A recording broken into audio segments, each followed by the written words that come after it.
ළමයි උසස් පෙළ රසායන විද්‍යාව 14 වන ඒකකය කර්මාන්ත රසායන සහ පරිසර දූෂණය.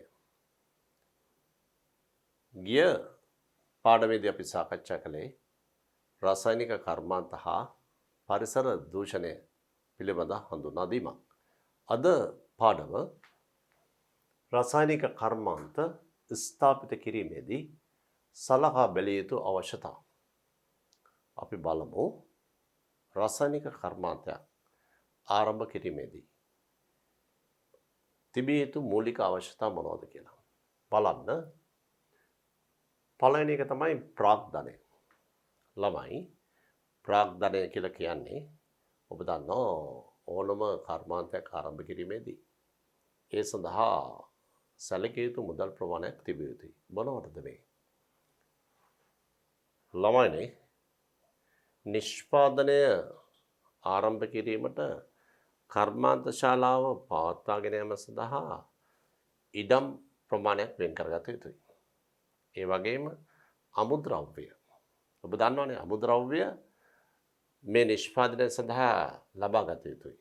ඒ වගේම ශ්‍රමය, ඒ වගේම තාක්ෂණය, නිෂ්පාදන උපකරණ මේවා ලබා ගැනීමට මුදල් තබා ගත යුතුයි. ඒ කියන්නේ මුළු නිෂ්පාදන පිරිවැය ආරම්භයේදී තිබුණොත් විතරයි මේ කර්මාන්තයක් අඛණ්ඩව පවත්වාගෙන යා හැක්කේ. ළමයි මේක පෞද්ගලික කර්මාන්තයක් වෙන්න පුළුවන්. කර්මාන්තය හිමි පෞද්ගලික ආයතනයක් නම් මේ නිෂ්පාදන කටයුතු සඳහා අවශ්‍ය පිරිවැය ඔවුන් සතුව නැත්නම් රජයේ බැංකු වලින් මේ පිරිවැය වෙන් කරගත යුතුයි. මුදල් වෙන් කර ගැනීමේ සැලසුම් ක්‍රියාත්මක කළ යුතුයි. ඒ වගේම මේ රාජ්‍ය ආයතනකින් සිදු කරන රසායනික නිෂ්පාදනාගාරයක් නම් රජයේ භාණ්ඩාගාරයෙන් මේ සඳහා මුදල් හෙවත් ප්‍රතිපාදන වෙන් කර නොමැතිනම් මේ සඳහා අවශ්‍ය මුදල් විදේශ විනිමය වශයෙන් නැත්නම් විදේශ රටකින් අපිට ලබා ගැනීමට සිදු වෙනවා ණයට. මේ හා කුමන ක්‍රමයකින් හෝ නිෂ්පාදනයක් ආරම්භයේදී ළමයිනේ ප්‍රාග්ධනය නැත්නම් මුදල් මේ සඳහා තිබිය යුතුමයි. ළමයි මේ බලන්න. අමුද්‍රව්‍ය සැපයීම. අමුද්‍රව්‍ය සැපයීම කිව්වම මේ නිෂ්පාදනය සඳහා ඒ නිෂ්පාදනයට අවශ්‍ය අමුද්‍රව්‍ය දීර්ඝ කාලයක් සැපීමේ හැකියාවක් අප සතුව තියෙන්න ඕන. ඒ කියන්නේ නිෂ්පාදනයේ ආරම්භයේදී අපි සැලසුම් කරගත යුතුයි මේ නිෂ්පාදනයට අවශ්‍ය අමුද්‍රව්‍ය අපිට දීර්ඝ කාලයක් අඛණ්ඩව ලබා ගැනීමේ හැකියාවක් තියනවාද? මේ තමයි කැල්සියම් කාබනේට් හුණුගල් නිදියක්.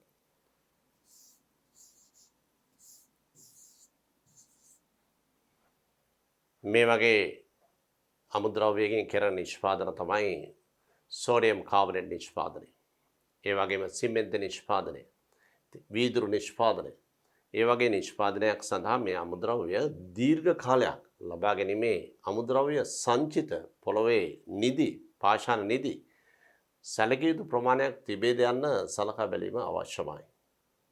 ඊළඟට බලමු. මේ බලන්න ඉල්මනයිට් khනිජ වැලි නිදියක්.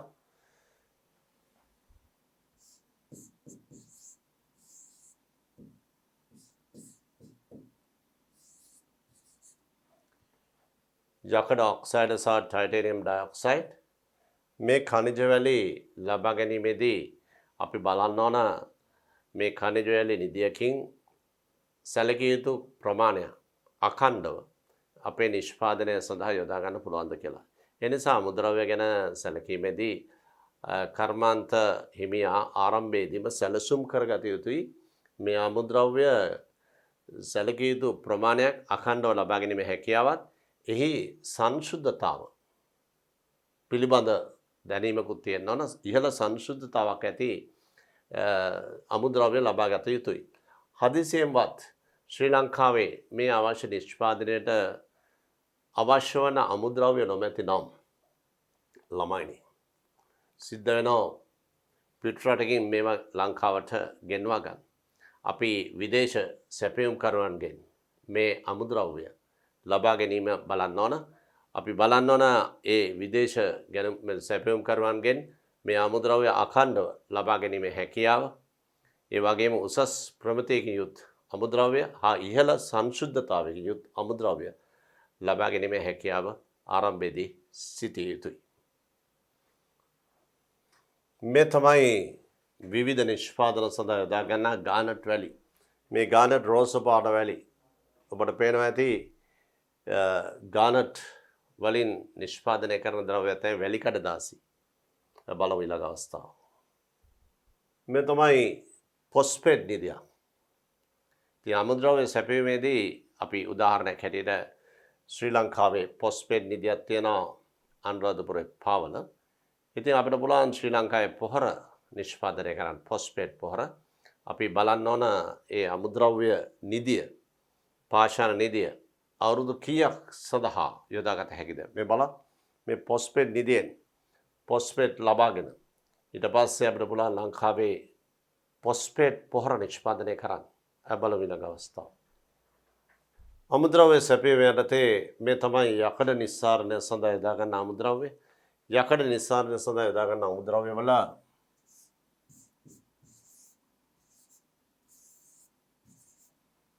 මේ ඔක්සයිඩ් තියෙන බලන්න. මේ ඔක්සයිඩ් තමයි ෆෙරික් ඔක්සයිඩ්, හීමටයිට් කියලා අපි කියන්නේ. නැත්නම් යකඩවල තව ඔක්සයිඩ් තියෙනවා මැග්නටයිට්.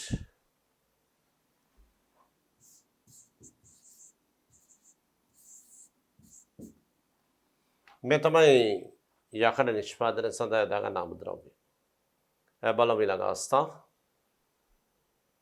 ළමයිනි විවිධ රසායනික කර්මාන්ත සඳහා යොදා ගන්න එක් අමුද්‍රව්‍යයක් තමයි සෝඩියම් ක්ලෝරයිඩ්. ලංකාවේ නිෂ්පාදනය කරන සෝඩියම් ක්ලෝරයිඩ් හම්බන්තොට ලේවායි, පුත්තලම ලේවායි නිෂ්පාදනය කරනවා. මේ නිෂ්පාදිත සෝඩියම් ක්ලෝරයිඩ් වලින් ආරම්භ කරමින් අපිට පුළුවන් විවිධ නිෂ්පාදන ආරම්භ කරන්න. සෝඩියම් කාබනේට් නිෂ්පාදනය, සෝඩියම් හයිඩ්‍රොක්සයිඩ් නිෂ්පාදනය, මේ ආදී වශයෙන් නිෂ්පාදන ආරම්භ කිරීමේදී අපි බලන්න ඕන මේ ලංකාවේ තියෙන ලුණු ලේවායන් දෙකෙන් අඛණ්ඩව අපිට ඒ නිෂ්පාදනය සඳහා අවශ්‍ය සෝඩියම් ක්ලෝරයිඩ් ලබා ගන්න පුළුවන්ද? ඒ නිසා අමුද්‍රව්‍ය ගැන කතා කරනකොට මේ ආරම්භයේදීම අමුද්‍රව්‍ය ප්‍රමාණ අඛණ්ඩව ලබා ගැනීමේ හැකියාව පිළිබඳව විමසා බැලිය යුතුයි. බලමු ඊළඟ අවස්ථාව. මේ තමයි සිලිකා.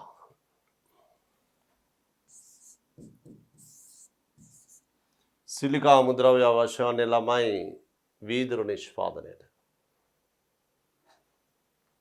අපි බලමු රසායනික කර්මාන්තයක් ස්ථාපනය කිරීමේදී තිබිය යුතු අවශ්‍යතාවක් තමයි ශ්‍රමය.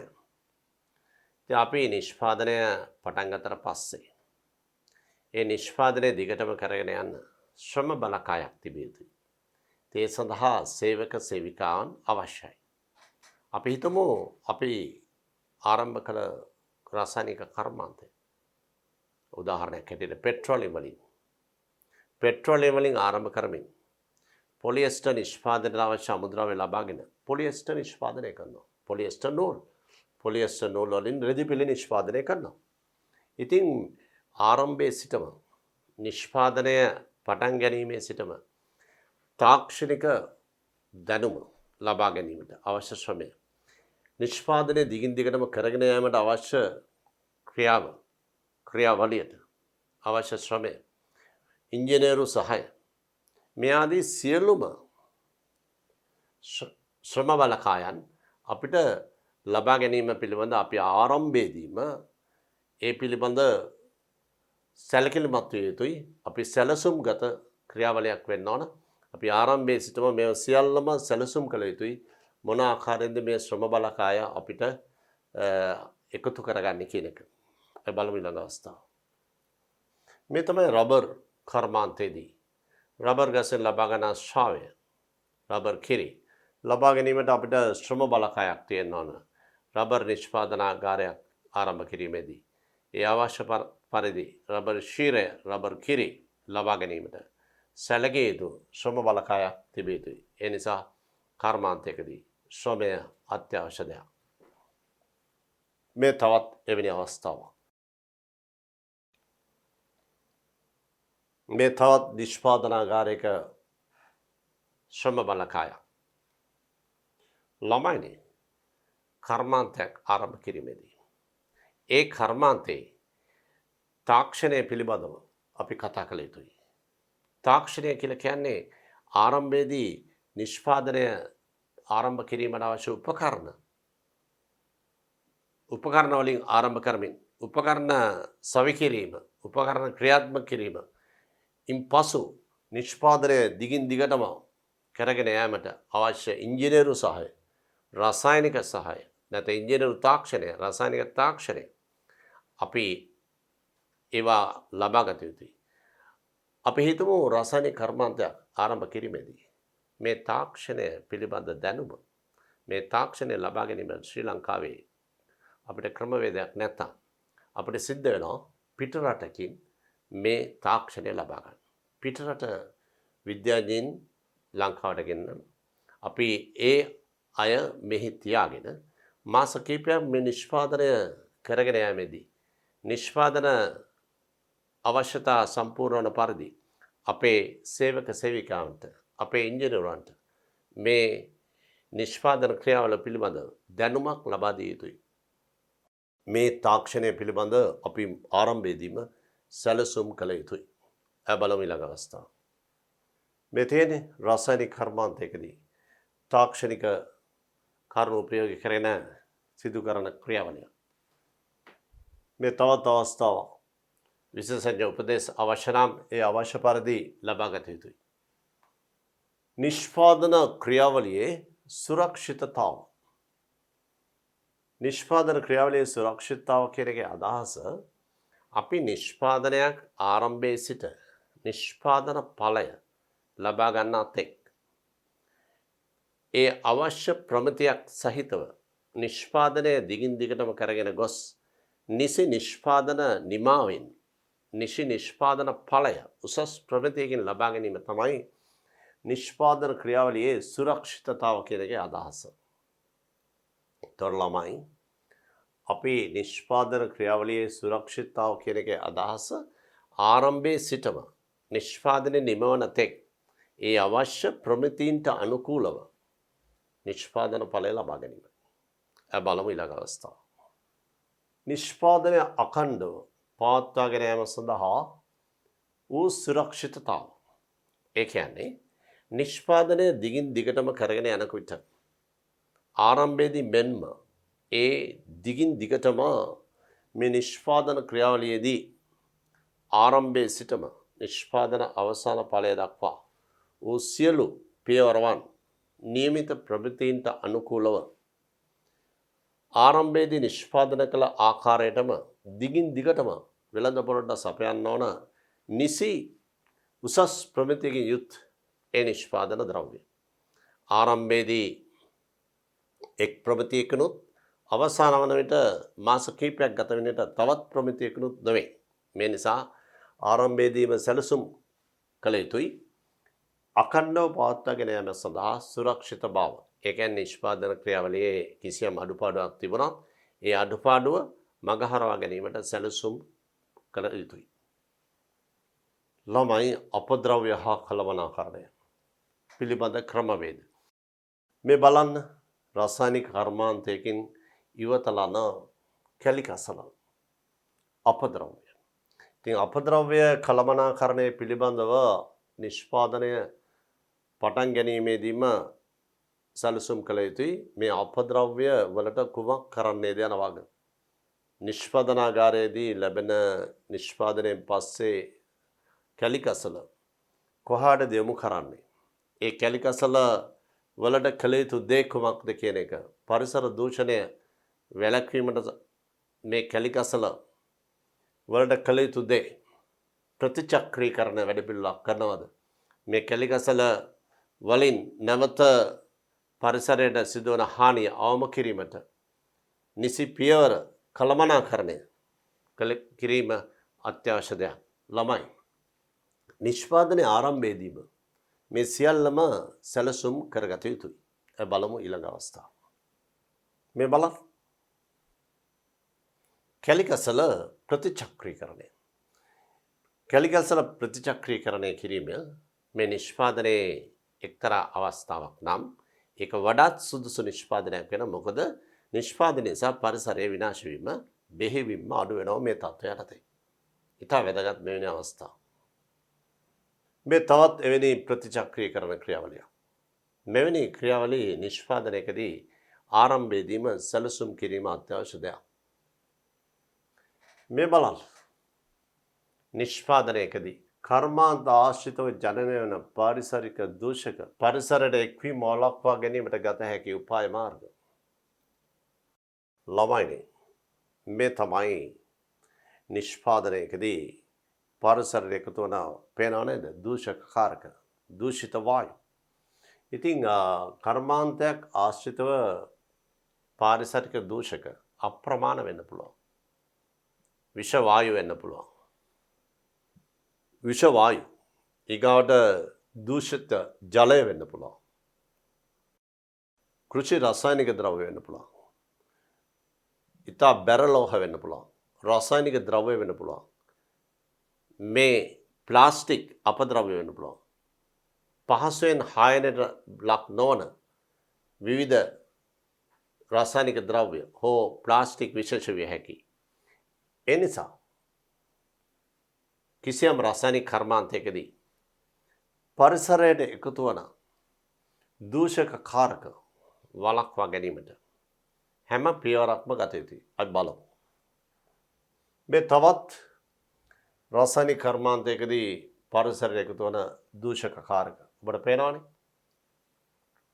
මේ රසායනික කර්මාන්තයකදී ජල දූෂක ජලය දූෂිත වන ආකාරයට කර්මාන්ත ශාලාවේ ඉවතලන ජලීය ද්‍රාවණ වලින් ජල දූෂණය වන ආකාරය මේ බැරලෝහ බරෙන් වැඩි ලෝහ දීගණුවේ ලෝහ කැටයන තියෙන්න පුළුවන්. විෂ ද්‍රව්‍ය තියෙන්න පුළුවන්. රසායනික ද්‍රව්‍ය කඨිනත්වයක් ඇති කරන කැල්සියම් අයන සහ මැග්නීසියම් අයන තියෙන්න පුළුවන්. ඉතින් මේවා ජලාශවලට එක්වීම වැළැක්වීමට පියවර ගත යුතුයි. ළමයිනේ රසායනික කර්මාන්තයකදී ඇතිවිය හැකි දූෂකාරක යටතේ අපිට දෙන්න පුළුවන් පරිසර දූෂණය. පරිසර දූෂණය කිව්වන් පස්සේ වායුගෝලීය දූෂණය, ජල දූෂණය, පොළොව දූෂණය. අපි හිතමු වායුගෝල දූෂණය. කර්මාන්ත ශාලාවලින් විවිධ කර්මාන්ත ශාලාවලින් පරිසරයට එක්වන දූෂකාරක වායු දූෂකාරක carbon monoxide, carbon dioxide, nitric oxide, nitrous oxide, sulfur dioxide, hydrogen sulfide, methane, CXHY නොදෙවුණු හයිඩ්‍රෝකාබන. මේ දූෂකාරක කිපයක් හයිඩ්‍රජන් වලින් සෑදුණු HCl. මේ දූෂකාරක වාතයට එකතු වීමෙන් ළමයිනේ වායුගෝලීය දූෂණය වෙන්න පුළුවන්. ඒතර වායුගෝලීය දූෂණය වළක්වා ගැනීමට කර්මාන්ත ආරම්භයේදී පියවර ගත යුතුයි. මොනවද පියවර? ඔබ දන්නවා සල්ෆර් ඩයොක්සයිඩ්, ඒ වගේම නයිට්‍රජන් ඩයොක්සයිඩ් වැනි වායු ආම්ලික වායු. ඒ ආම්ලික වායු වාතයට යමු වුණාම වායුගෝලීය දූෂිත වෙනවා. අම්ල වැසි ඇති වෙන්න පුළුවන්. ඒ නිසා මේ ආම්ලික වායු වාතයට එකතු වීම වළක්වා ගැනීමට නිසි පියවර ගත යුතුයි. ඒ ආම්ලික වායු කැල්සියම් හයිඩ්‍රොක්සයිඩ් වැනි බාෂ්ප තුලින් යවා අවශෝෂණය කිරීමට සැලසුම් ක්‍රියාත්මක කළ යුතුයි. මේ බලන්න.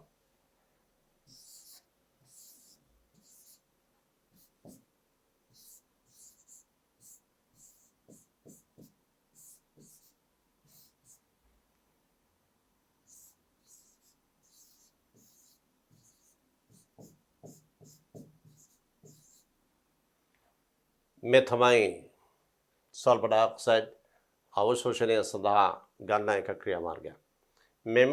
මේ ආකාරයේ සැලසුම් රසායනික කර්මාන්තය පටන් ගන්න අවස්ථාවේදීම සැලසුම් ක්‍රියාත්මක කළ යුතුයි. අපි බලමු නයිට්‍රජන් ඩයොක්සයිඩ් නැත්නම් සල්ෆර් ඩයොක්සයිඩ් මේවා ආම්ලික වායුනේ. දැන් කර්මාන්ත ශාලාවක අවශ්‍ය ඉහළ උෂ්ණත්වය ලබා දීම සඳහා පෙට්‍රෝලියම් ඉන්ධන දහනය කරනවා. අපි හිතමු ඩීසල්. නැත්නම් ගල් අඟුරු. ඩීසල් වල තියෙනවා සල්ෆර්. ගල් අඟුරු වල තියෙනවා සල්ෆර්. මේවා දහනය කිරීමේදී වායු වලට එකතු වෙනවා සල්ෆර් ඩයොක්සයිඩ්. එතකොට මේ සල්ෆර් ඩයොක්සයිඩ් නිසා වායු ගොලය දූෂිත වෙනවා.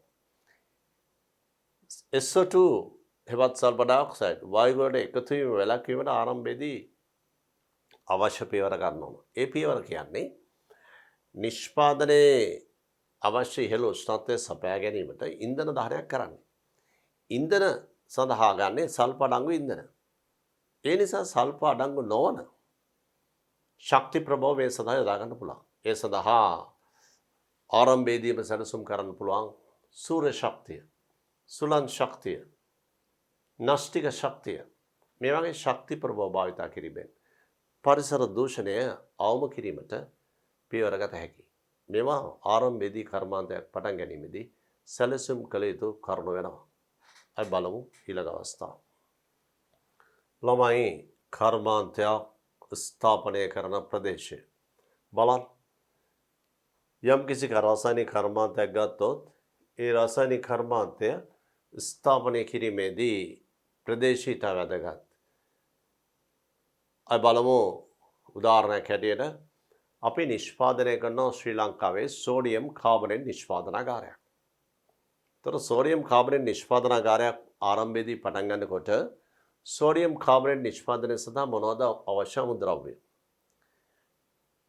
සෝඩියම් ක්ලෝරයිඩ් සාන්ද්‍ර ද්‍රාවණයක්, බ්‍රයින් ද්‍රාවණය, හුණුගල් අවශ්‍යයි කාබන් ඩයොක්සයිඩ් ලබා ගන්න, ඇමෝනියා අවශ්‍යයි. මේ කාබන් ඩයොක්සයිඩ්, ජලීය සෝඩියම් ක්ලෝරයිඩ්, ඇමෝනියා අතර ප්‍රතික්‍රියාවෙන් තමයි සෝඩියම් බයිකාබනේට් නිෂ්පාදනය කරන්නේ. සෝඩියම් බයිකාබනේට් රත් කිරීමෙන් තමයි සෝඩියම් කාබනේට් අවසානයේදී ලබා ගන්න. අපි මේ සෝඩියම් කාබනේට් වැනි නිෂ්පාදනාගාරයක් ලංකාවේ පටන් ගන්නවා නම් කොතනද අපි මේ නිෂ්පාදනාගාරය පිහිටුවිය යුත්තේ? කර්මාන්තයේ ස්ථාපනය කරන ප්‍රදේශය. මේ සඳහා වැදගත් හුණුගල් ආශ්‍රිත ප්‍රදේශයක් තෝරගන්නවා. පළවෙනි.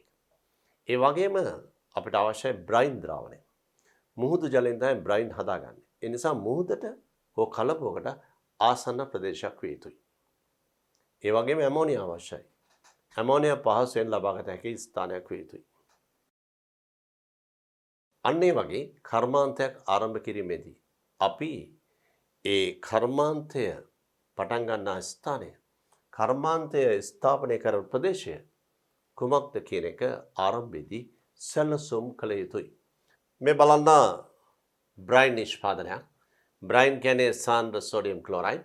සාන්ද්‍ර සෝඩියම් ක්ලෝරයිඩ් ද්‍රාවණයක් ලබා ගන්නවා නම් නිෂ්පාදනයකදී මූදර හෝ කලබුවකට ආසන්න විය යුතුයි. ඒ නිසා නිෂ්පාදනය සිදු කරන ප්‍රදේශය තෝරා ගැනීම ඉතාම වැදගත්. නිවැරදි ස්ථානයක් තෝරා ගැනීම. ඒ වගේම අමුද්‍රව්‍ය පහසුවෙන් ලබා ගැනීම හැකියාව තියෙන්න ඕන. ඒ වගේම සුදුසු පරිසරයක් තියෙන්න ඕන. ජනාකීර්ණ නෙමෙයි.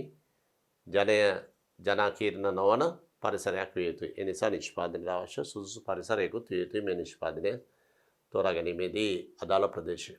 ළමයි අපි බලමු තවත් නිෂ්පාදනයක් සම්බන්ධව කතා කරන්න. අපි හිතමු අපි නිෂ්පාදනයක් කරන ලංකාවේ සිමෙන්ති නිෂ්පාදනය.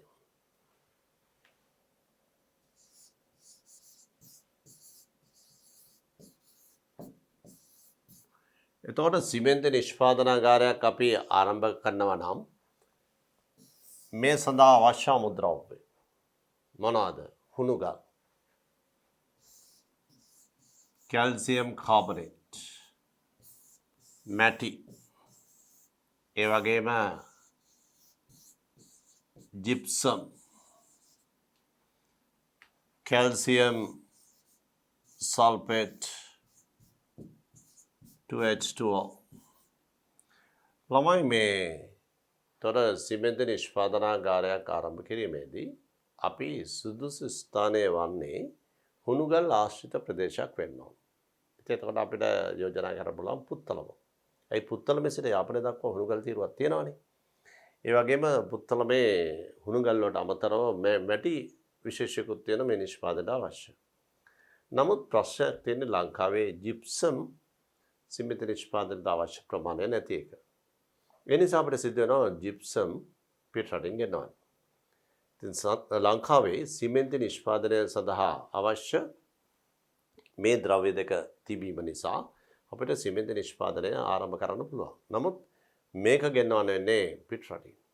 ඒතර අපි පුත්තලම ගත්තොත් පුත්තල මේ සිමෙන්ති නිෂ්පාදනයේ මේ ද්‍රව්‍ය දෙකෙන් නිෂ්පාදිත ද්‍රව්‍ය ක්ලින්කර් කියලා කියන්නේ ක්ලින්කර් හදලා ඒකට ජිප්සම් මිශ්‍ර කරනවා.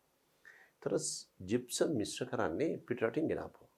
ඒතර පිටරටින් ගෙන ජිප්සම් මේකට මිශ්‍ර කිරීමේදී අපි වරායකට නුදුරු ස්ථානයක මේ මිශ්‍ර කිරීමේ ස්ථානයක් තවත් තෝරා ගන්න ඕන. ඒ නිසා සිමෙන්ති නිෂ්පාදනාගාරයේ තවත් එක් ස්ථානයක් ලෙස ගාල්ලේ උණුවටුන තෝරගෙන තියෙනවා. උණුවටුනේ කරන්නේ කැල්සියම් කාබනේට් සහ මැටි වලින් සාදන ලද ක්ලින්කර් ජිප්සම් සමග මිශ්‍ර කරලා පෝර්ට්ලන්ඩ් සිමෙන්ති වශයෙන් වෙළඳපොළට එවනවා. එතකොට ළමයි නිෂ්පාදනාගාරයක් ගැන කතා කිරීමේදී ස්ථාපිත ප්‍රදේශය ගැන මනා සැලසුම් කළ යුතුයි. පිටරටින් ගෙන ද්‍රව්‍යයක් නම් ඒක මිශ්‍ර කිරීමට පහසු ස්ථානයක් තෝරාගත යුතුයි. ඒ නිසා රාසායනික නිෂ්පාදනය කුමන නිෂ්පාදනයක් වත් ඒ නිෂ්පාදනයට අවශ්‍ය පරිසරය ආරම්භයේදී ඒ ගැන සිටිය යුතුයි. ඒ බලමු ඊළඟ අවස්ථාව. ළමයිනි කිසියම් නිෂ්පාදනයක් ගත්තොත් ඒකට අවශ්‍ය කරන නිෂ්පාදන සියල්ල ඉටු කිරීම සඳහා බලශක්ති ස්වභාවය. බලශක්ති ස්වභාවයේදී පොසිල ඉන්ධන නැත්නම් සූර්ය ශක්තිය, නාස්තික ශක්තිය, ජෛව ස්කන්ධ වලින් ලැබෙන ශක්තිය සහ ඒ සඳහා යන වියදම ගැන සැලකිලිමත් විය යුතුයි. අපි බලන්න ඕන මේ නිෂ්පාදනය සඳහා මේ කවර ආකාරයේ ශක්ති ප්‍රභයක් ගත්තොත්ද නිෂ්පාදනයට වඩා ලාභදායි. ඒ වගේම නිෂ්පාදනය අඛණ්ඩව පවත්වාගෙන යාම සඳහා අඛණ්ඩ විද්‍යුත් සැපයුමක් ලාභදායි අඛණ්ඩ විද්‍යුත් සැපයුමක් ලබා දීම සඳහා අවශ්‍ය කරන ක්‍රමවේදය ආරම්භයේදී සැලසුම් කිරීම අත්‍යවශ්‍යයි. මේ නිසා නිෂ්පාදනයක වැදගත් දෙයක් තමයි බලශක්තිය. බලමු ඊළඟ අවස්ථාව. මේ බලන්න නාස්තික ශක්තිය. නාස්තික ශක්තිය ගත්තොත් අඛණ්ඩ ශක්ති බිඳ වැටීමකින් තොරව ශක්තිය ලබා ගැනීමේ හැකියාවක් තියෙනවා. ඒකයි ඒක එක්තරා වාසියක්. මේ බලන්න සූර්ය ශක්තිය. සූර්යයෙන් ලැබෙන ශක්තියෙන් විද්‍යුත් ශක්තිය බවට ජනනය කිරීම මේකත් එක්තරා ලාභදායී ක්‍රමවේදයක් ශක්තිය නිපදවීම. පරිසර දූෂණය අවමයි. පෙට්‍රෝලියම් ඉන්ධන වගේ ඉන්ධනයක් ගත්තොත් මේ කර්මාන්තශාලාවේ අවශ්‍ය තාප ශක්තිය ලබා ගන්න එවිට වාතයට දූෂකාරක එකතු වෙනවා බෙහෙවින් carbon monoxide, carbon dioxide, carbon අංශු, සල්ෆර් ඩයොක්සයිඩ්, නයිට්‍රික් ඔක්සයිඩ් මේ වගේ දූෂකාරක ගොඩක් එකතු වෙනවා. නමුත් මේ වගේ අවස්ථාවකදී පරිසරයට එකතු වන දූෂකාරක බෙහෙවින්ම අඩුයි. ඒ නිසා ඊට වැදගත් බලශක්තිය කුමන ආකාරයෙන්ද ලබා ගන්නේ යන වගේ කර්මාන්ත සම්බන්ධයි. මේ තමයි ජෛව ස්කන්ධ වලින් ලබා ගන්න ශක්තිය. මේකදී පරිසර හානිය අවමයි. ඒ නිසා ලෝකේ දැන් මේ ජෛව ස්කන්ධ වලින් ලැබෙන ශක්තිය පිළිබඳ අධ්‍යයනය කිරීම කටයුතු කරනවා. මේ එක්තරා අවස්ථාවක්. මොකද අපිට පුළුවන් පෙට්‍රෝලියම් ඉන්ධන කිව්වම ඒවෙන් ලැබෙන ශක්තියට අමතරව පරිසර දූෂණය වැඩි. මේවෙන් සිදුවන පරිසර දූෂණය අවමයි. ඒ නිසා ජෛව ස්කන්ධ භාවිතා කිරීම ඉතා වැදගත් නුදුරු අනාගතයේදී පරිසර දූෂණය අවම කිරීමට. මේ තියෙන තවත් අවස්ථාවක් ගල් අඟුරු. ශක්තිය ලබාගත හැකි ප්‍රබව ගල් අඟුරු. ඉතින් ගල් අඟුරු භාවිතා කිරීමේදී ඔබ දන්නවා කාබන් අංශු, carbon monoxide, carbon dioxide, nitric oxide වගේ ඊට අමතරව සල්ෆර් ඩයොක්සයිඩ් ඔය වගේ වායු ප්‍රභේද පරිසරයට එකතු වෙනවා. මේ පෙට්‍රෝලියම් පෙට්‍රෝලියම් වලින් තාප ශක්තිය ලබා ගන්න පුළුවන් තවත් අවස්ථාවක්. ළමයි නිෂ්පාදනයකදී නිෂ්පාදනය සැලසුම් කිරීමේදී ප්‍රවාහන පාසුකම් සහ වෙළඳපොළ ඉතා වැදගත්. මොනවද මේ ප්‍රවාහන පාසුකම් කියන්නේ? අමුද්‍රව්‍ය නිෂ්පාදනාගාරය වෙත යම් ස්ථානයක සිට ප්‍රවාහනය කිරීම. සමහර විට ආනයනය කරන ද්‍රව්‍යයක් විය හැකියි. එනම් ඒක වරායේ සිට නිෂ්පාදනය ස්ථානය වෙත ප්‍රවාහනය කළ යුතුයි. ප්‍රවාහනය සඳහා සුදුසු මාර්ග පද්ධතියක් තිබිය යුතුයි. අපි නිෂ්පාදනාගාරය ඉදිකරන ස්ථානයට පහසුවෙන් ළඟා විය හැකි පහසු මාර්ග පද්ධතියක් තිබිය යුතුයි. ඒ නිසා නිෂ්පාදනාගාරය ආරම්භයේදී අපි යම් ස්ථානයක ස්ථාපිත කිරීමේදී සැලකිලිමත් විය යුතු තවත් වැදගත් කරුණක් තමයි ප්‍රවාහන පහසුකම්. ඒ වගේම වෙළඳපොළ. අය බලමු මොකද වෙළඳපොළ කියන්නේ කියලා. බලන්න අපි යම් නිෂ්පාදනයක් ගත්තොත් ඒ නිෂ්පාදන නියමිත ප්‍රමිතියෙන් නිෂ්පාදනය කරලා පස්සේ ශ්‍රී ලංකාවේ හෝ විදේශ රටක හෝ ඒ සඳහා සුදුසු වෙළඳපොළක් තිබේද? අපේ නිෂ්පාදිත ද්‍රව්‍ය අලෙවි කළ හැකිද? නිෂ්පාදනය සඳහා ඉල්ලුමක් තියනවාද? ඒ අවශ්‍ය සුදුසු පරිසරය සකස් කිරීමට අපි ආරම්භයේදීම නිෂ්පාදනය පටන් ගන්නවත් එක්කම අවශ්‍ය සැලසුම් කිරීම කළ යුතුමයි. ඒ ඉතා වැදගත්. ළමයිනේ රසායනික කර්මාන්ත ශාලාව ආරම්භ කිරීමේදී රාජ්‍ය නීති හා රෙගුලාසි හා ප්‍රතිපත්ති වලට අනුකූල විය යුතුයි. ඉන් අදහස් කරන්නේ කර්මාන්තය ආරම්භ කිරීමේදී රාජ්‍ය නීති හා රෙගුලාසි වලට අනුකූල වන පරිදි අවශ්‍ය නිසි අවසර ලබා ගැනීම. ඒ විතරක් නෙවෙයි. එය පවත්වාගෙන යාම සඳහා ශ්‍රී ලංකාවේ අනිකුත් ආයතන වලින් අවශ්‍ය කාර්යයන් සඳහා සුදුසු අවසර ලබා ගත යුතුයි. බලමු ඊළඟ අවස්ථාව. මේ තමයි ඇතිවිය හැකි අනතුරු වල ස්වභාවය හා අනතුරු වළක්වා ගැනීම සඳහා යොදාගත හැකි උපාය මාර්ග. ළමයි මේ බලන්න. අනතුරු වල ස්වභාවය කියන එකේ අදහස කිසියම් කර්මාන්තයක් පටන්ගෙන ඉදිරියට කරගෙන යාමේදී විෂ වායු නිකුත් වීම, විෂ රසායනික ද්‍රව්‍ය ගලා යෑම, ඒ වගේම හදිසි ගිනි ගැනීම, හදිසි ස්ෆෝටන, ඒ වගේම මේවා ගබඩා කිරීමේදී හෝ ප්‍රවාහනය කිරීමේදී ඇතිවිය හැකි දුර්වලතා, ඒ කියන්නේ ප්‍රවාහනය හෝ ගබඩා කර තිබීමේදී කිසියම් පිපිරීමක්, කිසියම් විෂ කාන්දවීමක්, ඒ නිසා ඒවා අවම කිරීමට ආරම්භයේ සිටම වග බලා ගත යුතුයි. මේ තියෙන්නේ රසායනික ගබඩාවක්, නිෂ්පාදිත ද්‍රව්‍ය ගබඩා කරන ස්ථානයක්. මේ තියෙන්නේ ඒ වගේ ස්ථානයකට ඇතුළු විය හැක්කේ අවසර ලත් අය පමණයි. ඒ වගේම කිසිදු ගිනි ගැනීමක්, කිසිදු ආකාරයක ගිනි ඇති නොවන පරිදි ගිනි ඇතිවන ද්‍රව්‍ය කිසිවක් මෙහි තුලට නොගෙන යා යුතුයි. ඒ වගේම අවසර ලත් අයට පමණයි මෙහි ඇතුළු විය හැක්කේ. මේ විදිහට අපි කර්මාන්ත ශාලාවකින්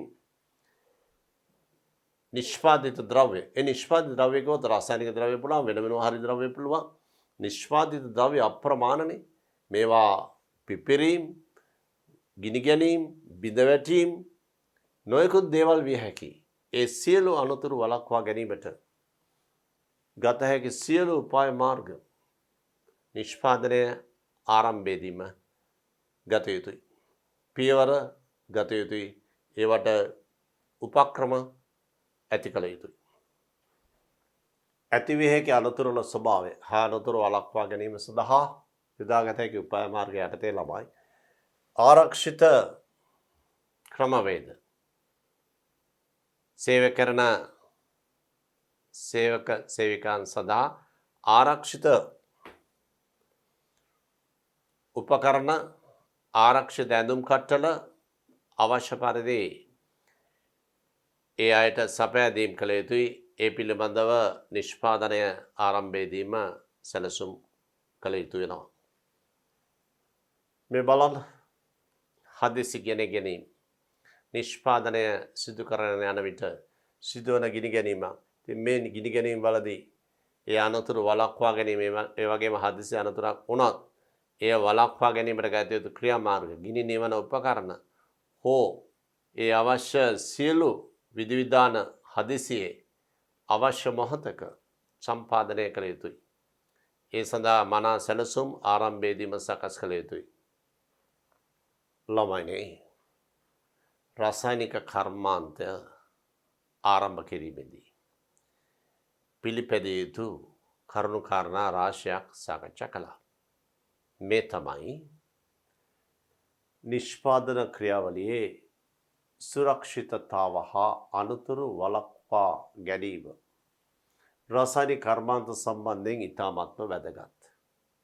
ඒ සඳහා රසායනික කර්මාන්ත ආශ්‍රිතව සිදු වූ අනතුරු විමසා බැලීමක් මේ දැන් සාකච්ඡා කරන්න හදන්නේ. ඒ තමයි ජර්මනියේ ඔප්පව් පිපිරීම. තවත් පියවරක් මේ. ඉන්දියාවේ භෝපාල්හි සිදු වූ විෂවායු කාන්දුව. ලෙබනනේ බීරුට්හි සිදු වූ පිපිරීම. මේ මහා පරිමාණ කර්මාන්ත ශාලාවන්හිදී මෙවැනි ආපදා සිදු වුණේ ඇයි? නිෂ්පාදනයෙන් පස්සේ නිෂ්පාදන ද්‍රව්‍ය ආරක්ෂා කර ගැනීමට සිදු අපහසුතාව කොහේ හෝ යම් අඩුපාඩුවක් තිබූ නිසා මෙවැනි පිපිරීම් වලින් සිදු අලාභය කිව නොහැකි තරම්. දැන් බලමු පියවරෙන් පියවර. බලන්න පොහොර සඳහා භාවිතා කරන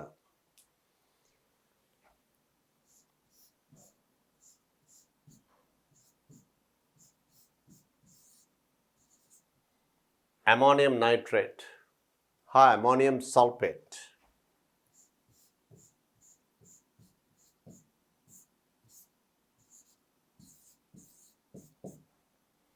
ammonium nitrate සහ ammonium sulfate මිශ්‍රණයක ටොන් 4500 පිපිරීම නිසා ජර්මනියේ ඔප්පව් ප්‍රදේශයේ මිනිසුන් 500-600 ප්‍රමාණය මරණයට පත් වුණා. බලන්න නිෂ්පාදනාගාරයක සිදු පිපිරි ඒ නිෂ්පාදිත ද්‍රව්‍ය ගබඩා කිරීමේදී ඇති වූ දුර්වලතා.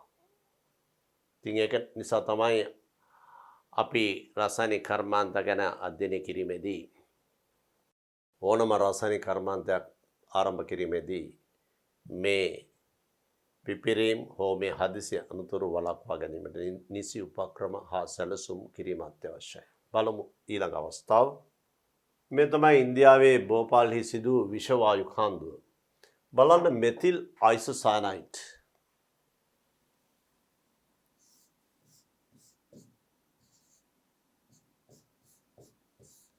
මෙතිල් අයිසොසයනයිඩ් විෂවායු කාන්දු වීම නිසා සතියක් තුළ මිනිසු 8000ක් පමණ ජීවිතක්ෂයට පත්වීම.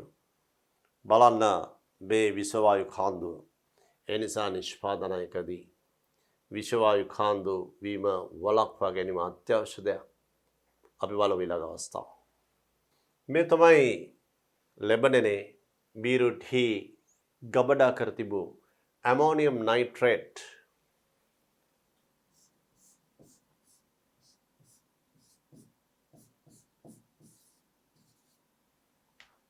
ammonium nitrate ටොන් 2750 පිපිරීම නිසා සිදු හානිදායක තත්ත්වය මිනිසුන් 7500ක් තුවාල සිදුවීම සහ 200ක් පමණ ජීවිතක්ෂයට පත් වුණා. ඉතින් බලන්න මේ වගේ සිදුවීම් නිසා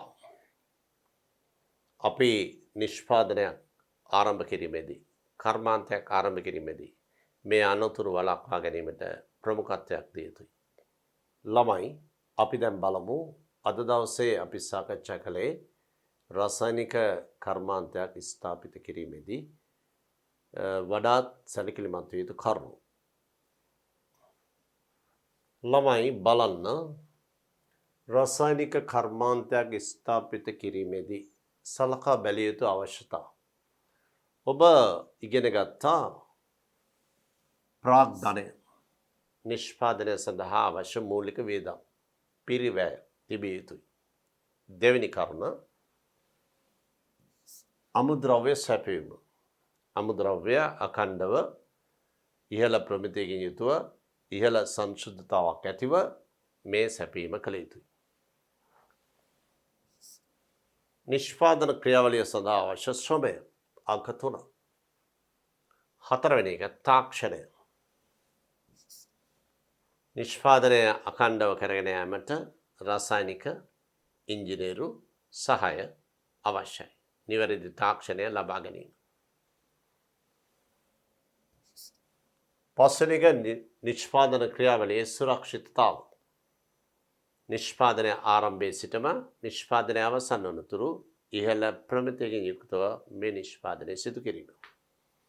6. අඛණ්ඩව පවත්වාගෙන යාම සඳහා වූ සුරක්ෂිතතාව. නිෂ්පාදන ක්‍රියාවලියේ දිගින් දිගටම ඒ නිෂ්පාදනය නියමිත ප්‍රමිතියකින් යුක්තව කර්මාන්ත ශාලාවේ කවර හෝ දෝෂයක් තිබුණත් එය මගහරවාගෙන නියමිත උසස් ප්‍රමිතියකින් නිෂ්පාදනය දිගින් දිගටම කිරීම. අංක 7. අපද්‍රව්‍ය හා අපද්‍රව්‍ය කළමනාකරණ ක්‍රමවේද. නිෂ්පාදනයේදී ප්‍රධාන නිෂ්පාදනයට අමතරව ඉවතලන විෂවායු, ද්‍රාවණ, කැලිකසල මේ සියල්ලම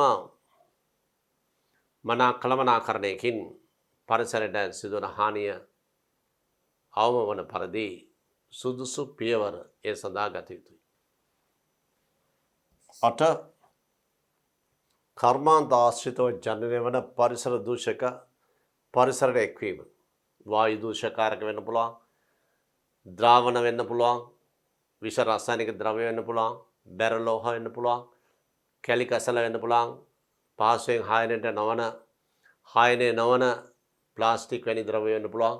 මේ සියල්ලම දූෂක කාරක ලෙස නම් කරන්නේ. මේ දූෂකාරක පරිසරයට එක්වීම අවම කිරීමට අවශ්‍ය පියවර ගත යුතුයි.